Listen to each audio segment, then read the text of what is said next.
Welcome to பென்ட்ரெஸ்ட் study. நான் கார்த்திக் ராஜ் பேசுகிறேங்க. வரப்போகிற டிஎன்யூஎஸ்ஆர்பி தமிழ்நாடு போலீஸ் கான்ஸ்டபிள் எக்ஸாமுக்காக நம்ம ப்ரீவியஸ் இயர் கொஸ்டின் அப்லோட் பண்ணுறோம். நீங்கள் பார்த்தீங்கன்னா 2007லேருந்து 2019 வரைக்கும் கான்ஸ்டபிள் எக்ஸாமில் 450 கேள்விகள் இருக்குது. அதை நான் கீழே சப்ஜெக்ட் வைஸ் பிரிச்சுட்டேன். வரலாறுல எவ்வளோ, தமிழில் எவ்வளோ கொஸ்டின் வந்திருக்கு, இங்கிலீஷில் எவ்வளோ கொஸ்டின் வந்திருக்கு, மேக்ஸில் எவ்வளோ கொஸ்டின் வந்திருக்கு, சயின்ஸில் எவ்வளோ கொஸ்டின் வந்திருக்குன்னு நான் காமிச்சிட்டேன். நீங்கள் கோ த்ரூ பண்ணுங்கள், சரியா?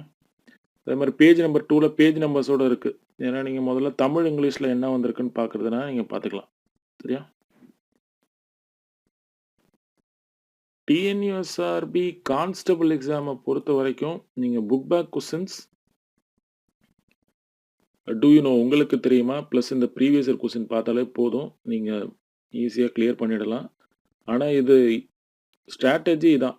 சைக்காலஜியில் நீங்கள் 30க்கு ஒரு 26ஆவது எடுக்கணுங்க, சரியா? 25+ அப்படின்னு வச்சுக்கோங்க. அப்படின்னா தான் நீங்கள் கட் ஆஃப் கிடைக்கும். அப்படி இல்லைன்னா கஷ்டம்தான். ஏன்னா ஜென்ரல் நாலேஜ் செக்ஷன் வந்து அது நம்பாதீங்க, அது எங்கேருந்து வேணாலும் கேட்கலாம் அவங்க. பட் சைக்காலஜி வந்து ரொம்ப ஈஸி இல்லையா? அதில் ஒரு 25+ எடுத்துட்டிங்கன்னா ஆட்டோமேட்டிக்காக மீதி இருக்கிற 50 ஜென்ரல் நாலேஜில் ஒரு 35 அப்படி எடுத்தால் கூட போதும். ஈஸியாக நீங்கள் கட் ஆஃபை ரீச் பண்ணிடலாம். அதுக்கப்புறம் ஃபிசிக்கல் அதை நீங்கள் பார்த்துக்கலாம், சரியாங்க? கோ த்ரூ பண்ணுங்கள். We will meet in next class.